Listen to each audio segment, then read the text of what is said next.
that this is getting out of the hands of the psychiatrists, and I realize that pharmacologists, psychologists, and physiologists have become involved with the cognitive functions. Perhaps they will become more important in the area of cognitive functions than the psychiatrists. DSM-4 is dominated by Kraepelian point of view.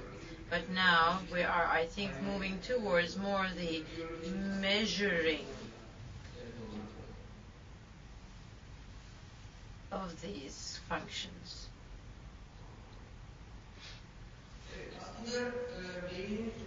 The brain, in its general sense, has monoamines involved with various functions.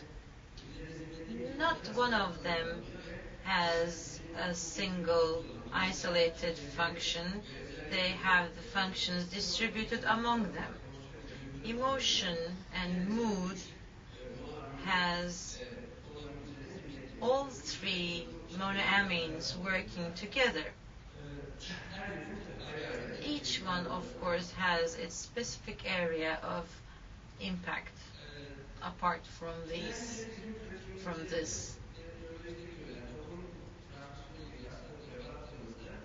total effect. What about dopamine transmission defects and disorders? OCD is also said to be involved with dopamine deficit. However, the evidence is very limited for OCD. In the disorders related with dopamine depletion, there is always cognitive function loss. Dopamine is known to act on behavior, but its effect on cognitive functions has not been eluded yet. Dopamine is not an inhibitor, is not an excitatory neurotransmitter, it's a modulatory neurotransmitter. It modulates the effects of the other neurotransmitters. This is also true for the other monoamines. These three monoamines come from the forebrain towards the cortex. However, glutamate and GABA has a top-down effect from cortex down. They seem to have a contrasting traffic between them. Dopamine modulates neurotensin's cortical effects, and the limbic effects of the cholecystokinin is also modulated by dopamine. Atypical antipsychotics are said to show their effect through these neuromodulators. D1 receptor group activates adenyl cyclase, it's excitatory. D2 is located at the striatum and shows an inhibitory effect. We all know the dopamine hypothesis of schizophrenia. I want to go through it very basically. Nigrostriatal pathway, mesolimbic pathway, mesocortical pathway.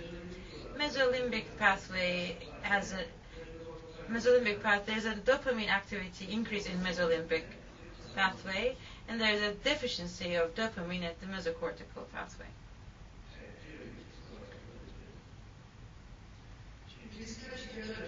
What about cognitive functions and dopamine and the relationship between the two?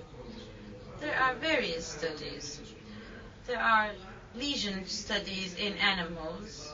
Methylphenyltetrahydropiridine and similar substances have been used to damage dopamine neurons, dopamine secreting neurons, and dopaminergic nerve terminals have been damaged for the sake of studies.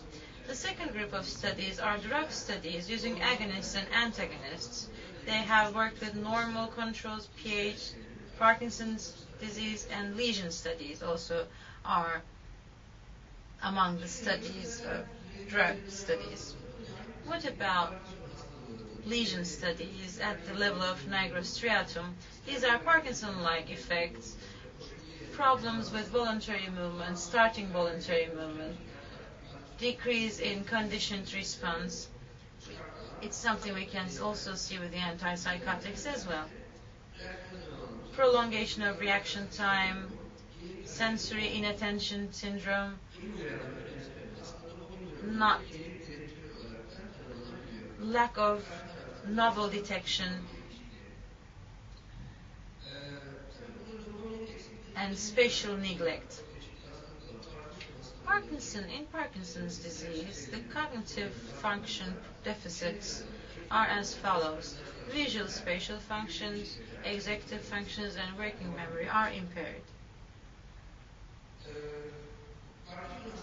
In Parkinson's disease, there is the phenomenon of on-off. In off, frontal lobe dysfunction is present. There is also a medial temporal dysfunction. When you look at the medial temporal dysfunction findings, there is no difference between the on and off conditions. There is an early start of cognitive dysfunction. With the onset of motor symptoms, the cognitive function problems get more severe, especially working memory is related with dopamine loss. All of these effects can also be observed with the antipsychotics. What about lesions at the mesocortical level? I will go through these briefly. Prefrontal cortex lesions. Although it's not at a lower level, it is not a dopamine-specific lesion, but prefrontal lesions at the prefrontal cortex lesions create effects similar to the dopamine-specific lesions.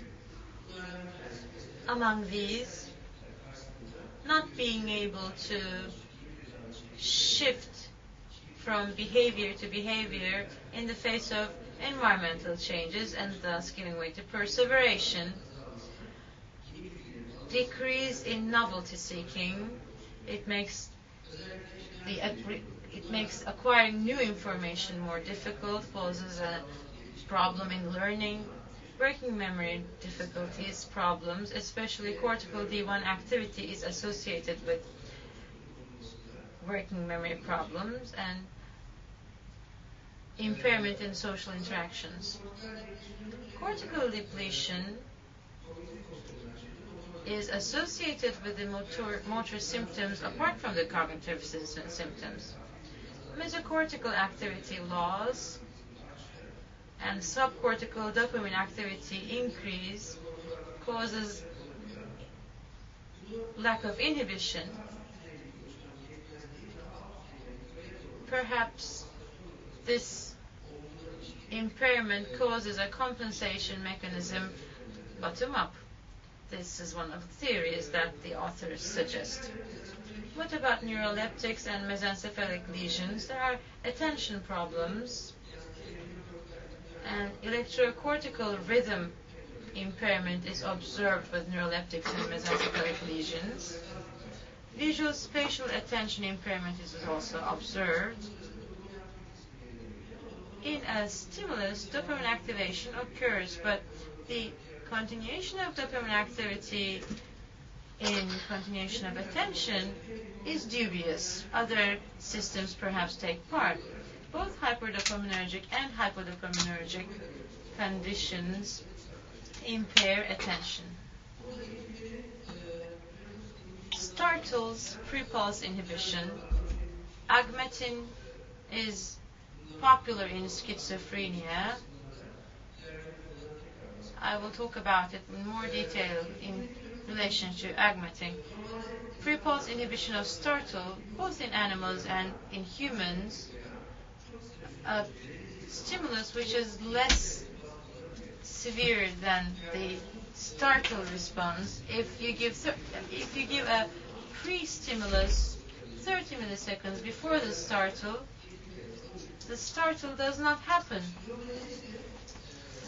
in response to the second stimulus, which is powerful enough to initiate startle. It's a phenomenon that we see with prefrontal cortex lesion. This is a beautiful test. Information before being processed, pre-attention processes are seen here. Information is not transformed. This gives you an idea about what's going on in the brain before the information is processed. This shows that there is no gating. If the lack of pre-pulse inhibition of the startle response, it shows that gating is not present in schizophrenia. In OCD, in Huntington chorea, in schizophrenia, the pre-pulse inhibition of startle is impaired. Is the common ground here dopaminergic involvement? But when we look at the noradrenergic data and other supportive data, we see that other neurotransmitters might also be at play here. In terms of dopamine, the impairment of dopamine activity at the mesocortical level and increase in dopamine activity at the mesolimbic level are both said to be involved in the pre-pulse inhibition of startle. They say that the subject is under a bombardment of stimuli and we know that social interaction is more difficult for these patients in crowded settings, and they say that perhaps this is also explained by this phenomenon. In schizophrenia, there is a decrease in the pre-pulse inhibition of startle reflex. A weak stimulus which can be neglected easily perhaps cannot be neglected and therefore contaminates information processing. What about endophenotype? P300, mismatch negativity, and P50 are less involved with dopamine. Pre-startle inhibition, it can be restored by clozapine and quetiapine, by the antipsychotics, that is. Therefore, perhaps it's not an endophenotype. When we look at the drug efficacy, when you give acute L-DOPA, decreases reaction times in Parkinson's, but does not cause any difference in memory tests. And chronically, it also goes back to its baseline. Perhaps this can be due to the course of the disease. In the disease, motor symptoms are related with the cognitive deficits. However, during recovery through drug administration, this relationship is lost. Therefore, dopamine treatment cannot explain the treatment of cognitive dysfunctionality. Perhaps cholinergic system is very important here. Unfortunately, cholinergic system will not be addressed in this panel. We know that post-antipsychotic APC, the treatment of EPC, we use anticholinergic drugs, and we understand how important this is.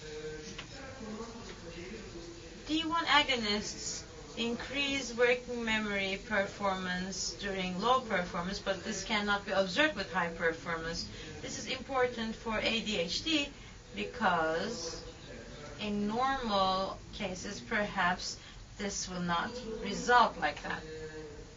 Dopamine activation, especially D1 activation and working memory performance relationship, there's a relationship between working memory and D1 activation.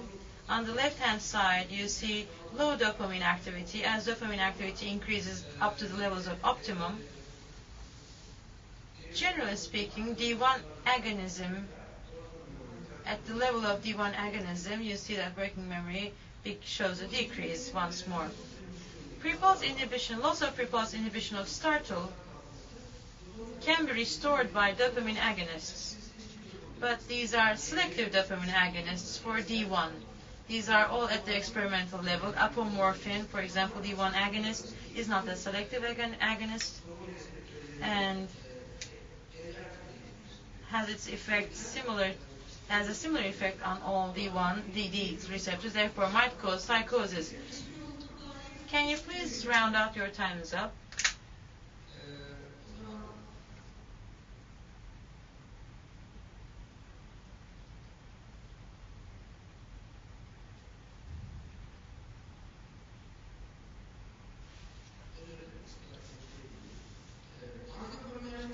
about antidopaminergic drugs and cognitive functions.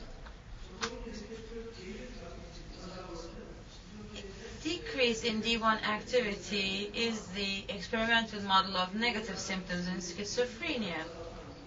There is a drug which decreases D1 activity is not adequate for the behavioral model of schizophrenia, but D1 activity decrease and the evidence for the decrease are not enough for the negative symptoms of, is not enough as an experimental model for the negative symptoms of schizophrenia. This is used for a model, this is used as an animal model. D1 activation increase causes catalepsy in terms of preclinical evidence. Agmatin is related to this. I want to talk about this study in particular, the Agmatin study. In the Agmatin study, in order to create pre-pulse inhibition in animals, apomorphine is given. Apomorphine plus Agmatin is given. Apomorphine with apomorphine, pre-pulse inhibition is disappeared, similar to schizophrenia, but this is reversed by haloperidol and clozapine, not with quetiapine. When you add Agmatin, this reversal is not observed with antipsychotics. Agmatin seems to contribute to the pre-pulse inhibition, loss of pre-pulse inhibition, which is unresponsive to antipsychotic treatment. Perhaps the addition of Agmatin here can explain the refractory state in schizophrenia.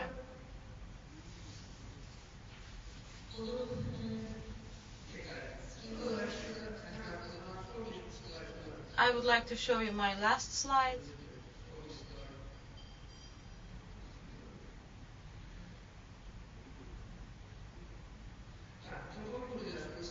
The modulation, the limits to the dopamine modulation. Limbic cortex, prefrontal cortex, and parietal cortex, there is an interplay between the three. Limbic cortex is responsible for motivation, prefrontal cortex is responsible of will, and parietal cortex is responsible of attention, but basal ganglions are crucial. It's impossible to understand these interactions without the basal ganglions. Basal ganglions are responsible for the integration of information. Through the basal ganglion, it's possible to choose the correct strategies. SMA is involved, motor cortex is involved, and action is born. If I am to go back to my previous slide, I can say lastly, the projection between striatum and cortex can exert their effect on the dopamine's cognitive functions through the basal ganglions only. The basal ganglions integrate the cortical information. In the dopamine neurons at the striatal areas, when they are damaged, causes similar cognitive problems seen with cortical lesions. Basal ganglions, the effect of the basal ganglion is very similar to the prefrontal frontal effect. They're no different from one another. And I think became an advocate for the basal ganglions with my last words. Thank you.